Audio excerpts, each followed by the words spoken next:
I'm speaking today with Milo Yiannopoulos. Milo is a hard man to categorize.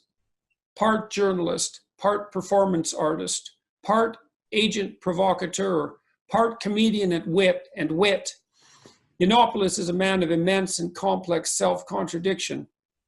He's half Greek and half Irish, but is known as an Englishman to the Americans with whom he has communicated extensively. He's gay and Jewish by descent. He married his long-term boyfriend, an African-American man in Hawaii in 2017, but faces frequent accusations of racism. He is, or was, strangely attractive to young American Republicans and completed a successful and controversy-ridden tour of US universities in 2016 and 2017. For at least 2 years, he was one of the most well-known internet celebrities, let's say, on the political front. It caused more uproar than any other single person that I can think of. He collected his fair share of enemies along the way. He's often accused, for example, of being an alt-right supporter, an accusation justified in the view of those who oppose him by his association with Breitbart, for whom he was an editor. In my view, for what it's worth, Milo was such a figure of inner contradiction and outer controversy that I believed from the beginning that his time was numbered. Nonetheless, the circumstances of his demise were unpredictable, I would say, and that's in keeping with his apparent destiny.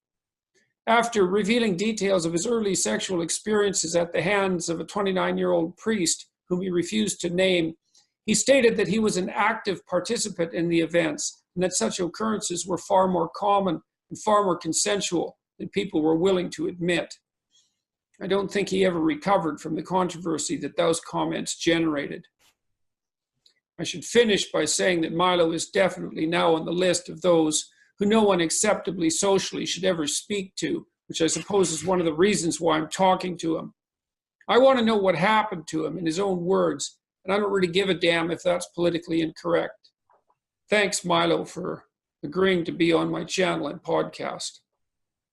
Thank you very much for having me. I take a slightly less fatalistic view of my prospects than your introduction would suggest, but certainly I went through an extraordinary tumble, and I'm happy to share my thoughts about it with you. Yeah, well, let's start by reviewing some of your history, if you wouldn't mind. Mm-hmm. Tell me. Let's start with a bit of your history in the UK before you came to the US. It's been long enough so that I think some biographical information would be useful for people. So, tell me about your life in the UK before you came to the US. And then let's start talking about what happened to you as soon as you came over to North America. Sure. I had a very unhappy life, particularly a very unhappy 20s in London. I started off as a journalist in some quite prestigious publications. I was in a relationship that was, I don't think, healthy or happy for either person involved. I was searching, I think. I was looking. I couldn't work out yet what I was for, what my purpose was. And it wasn't until I got to America I discovered what it was. But I started to explore at least what would eventually become my, I suppose, my civic function as bomb thrower and provocateur. Right at the beginning of my career in journalism, I mean, I was fairly predictably come from a broken home, not much love for or from either parent. And I got lucky, a combination, I guess, of luck and talent, writing for the Telegraph, which is the most prestigious newspaper in Britain. And I began to notice the gap between the world that I was being asked to describe and the world that I could see existed. And at the time, I was writing about technology. I was being asked to say that women were having a dreadful time of it in the emerging startup ecosystem in London, which, as far as I could tell, was the exact opposite of the truth.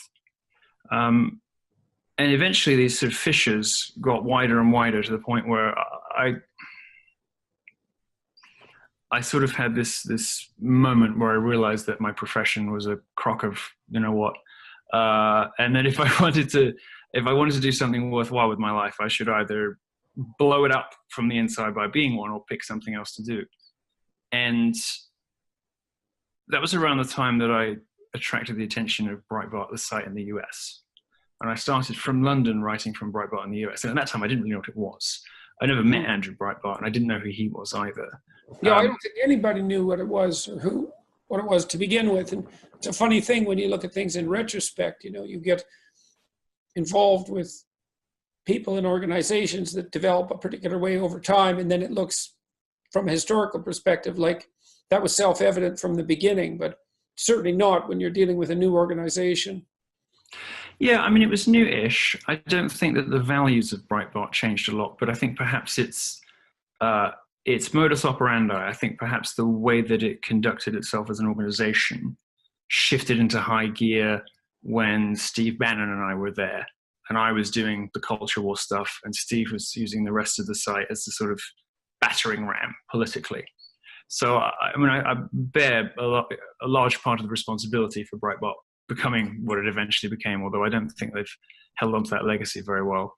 I think it's a little sad the way that they're sort of, when I was there, we used to make the news, and now they're sort of chasing after Turning Point, you know, with stories that could have been written in 2015, 16. I don't think they've managed to maintain the culturally defining excitement that was there when I was there, which I think is a function of me and Steve working together. I suppose my center of gravity just started shifting to the US. I started getting invitations to go and speak at colleges, and sooner or later, one day I just sort of thought there were 6 of them in a row, so I thought there was no point flying home between them, I may as well just stay and just do sort of college after college. And then suddenly I found myself booking more of them and wondering why I should bother going home. And my center of gravity editorially and in other ways was shifting to the US too.